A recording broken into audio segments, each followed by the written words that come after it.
ئێمە زۆر زانیاری وەرزشی لە سۆشیال میدیا و پێمانەگا لەسەر ئەوەی چۆن وەرزشکەین، پرۆگرامی خۆراک چی بکەین، لە چ کاتێکە وەرزشکەین.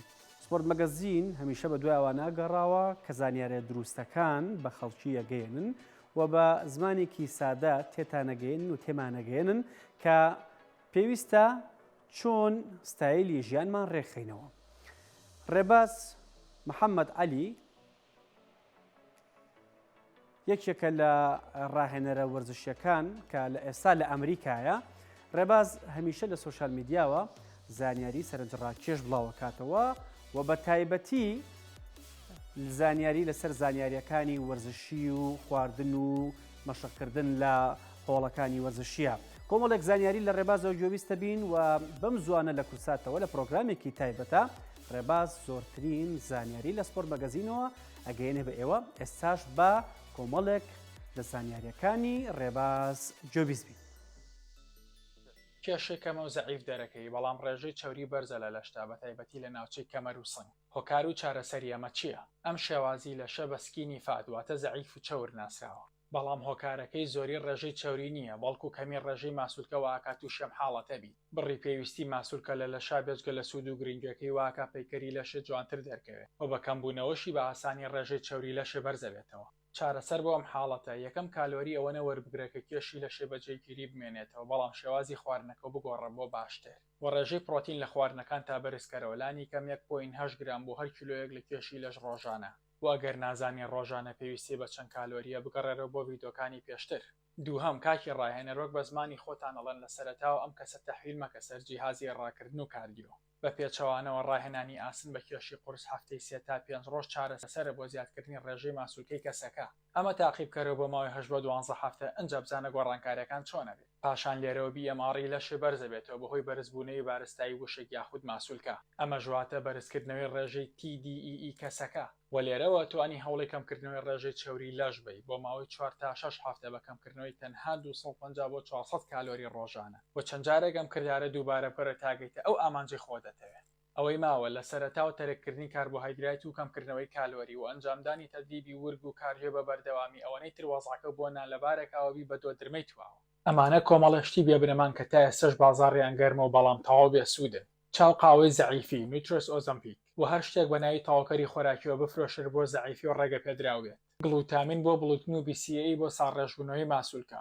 پرۆتینی کۆلاجین و هەر تاواکەرێکی خۆراکی تایبەت بە ئافرەت ڕاستی نییە، تەنها پاکەتەکەی پەمەیە و نرخەکەی چەند قات. ئەو تاواکەرە خۆراکیانی بە ناوی دیتۆکسین و پاکەرەوەی لەش و جگەر و گورچیلەوە ئافرۆشرێت. ئەگەر جگەر و گورچیلە و تەندروستە پێویستی بە هیچ لەمانە نییەوە، گەرەزانی نەخۆشی سەردانی پزیشکە، چونکەمانە هیچ بۆ ناکەن.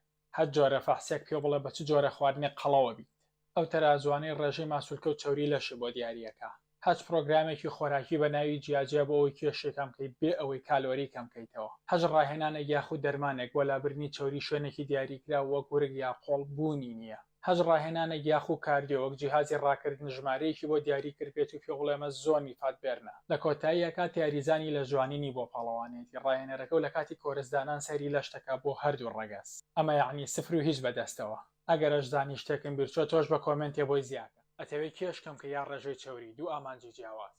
گەر تەنها ئامانجی کێشکەمکردنە لە کاتێکی کەم و بۆ بۆنەیەکی دیاریکراو یان قۆڵی کەسێکی پێ ببڕی، زۆرترین کالۆری کەمکەرەوە لە خواردنەکە و بەپێی توانە. ڕۆژانە بۆ ماوەیەکی درودرێژ کاردیۆ بکە. لە هەفتەیەکە بۆ ماوەی 48 کاتژمێر بەس ئاو بخۆ، هیچ کالۆری وەرمەگرەوەگەوەی پێوترێ ڕۆژی زانستی. بەم شێوەیە زۆر بە خێرایی کێش دەدەسەی و پاشوازهێنان بە ماوەیەکی کەم زۆر لە پێشتر کێشە زێ ئاکاتەوە. کاتێکە شەڤوی ڕەنگە کابراژوازە دەبێنێ، چونکە ئەو کێشەی لە دەستەی ڕێژەیەکی زۆری ئاو و بڕێکیشی ماسوولکەیە و بڕێکی زۆر کەمی چەوریە و مەتابۆلیزمیشی وێرانە بێت. بۆیە ئەو کەسانێک کە کیتۆکەن لە سەرەتایە زۆر خێرا کێشیان کەمەکات، چونکە تووشێم حاڵەتە بن. بەڵام ئەگەرەتەوێت ڕێژەی چەوری لەش کەمکەیت کە ئەمە ڕێگە ڕاستەکەیە، تەنها 250 بۆ 500 کالۆری کەمتر وەرگرێت لە پێویستی ڕۆژانەوە بەپێی دوور و نزیکی ئامانجەکەەوە. لانی کەم هەفتی 3 بۆ 4 ڕۆژ ڕاهێنانی هێزکە بە کێشی قورس.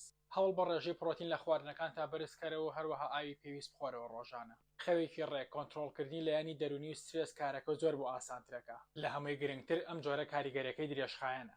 بەهۆی زۆری ڕێژەی ماسوولکە لە لەشی پیاوان لە چاو ئافرەتانە و بەرزی هۆرمۆنی تستاسۆرۆن لە پیاوانە واکە خێراتر چەوری کەمکەن لە چاو ئافرەتانە. بۆیە تۆی ئافرەت کاتێتەوێ ڕێژەی چوری کەمکەی 2 سەعات لەسەر ترێدمیڵ مەمێنەرەوە هەوڵ بە ماسوولکەکانێ دروستکە. ئێستا توانی خۆ بڕیار بێگەرەتەوەی کێشکەم کە یا ڕێژەی چوری. ئەمە ڕاستی خوێنەری پزیشکیە لە ئەمریکا بڵی کوردستان باشتر بێ. ئەمە پارچەیە تۆستە یاخود سەمون. ئەمە تەرێکە زەعیفەبی. بەداخەوە ئەمە و سەرچاوە کاربۆهایدراتیەکان لەلایەن کۆمەڵک پزیشک و خەڵکەوە کراوە بە سەرچاوی قەڵەوی و نەخۆشی. هەرچەنە زانست بە تەواوەتی ئەو بیرروڕایی بە درۆخستۆتەوە کە تەنها بەرز بوونەوەی هۆرمۆنی ئەنسۆلین بەرپرس بێ لە قەڵەوی، بەڵام وەرن بە حساباتێکی سادە بکەین. من ئەمە بەکارێنم چونکە نانی کوردی لێرە نییە. ئەم پارچە تۆستە بە نزیکەی 80 کالۆریە. باوای دانین کەسێک ڕۆژانە پێویستی بە 2000 کالۆریە تا کێشی بەجێگیری بمێنێتەوە. کەواتە ئەم تۆستە تەنها لە 4 کالۆری ڕۆژەکەیەکە. ئەنجا منیم کەوچێک هەنگوینی بۆ زیاکەم.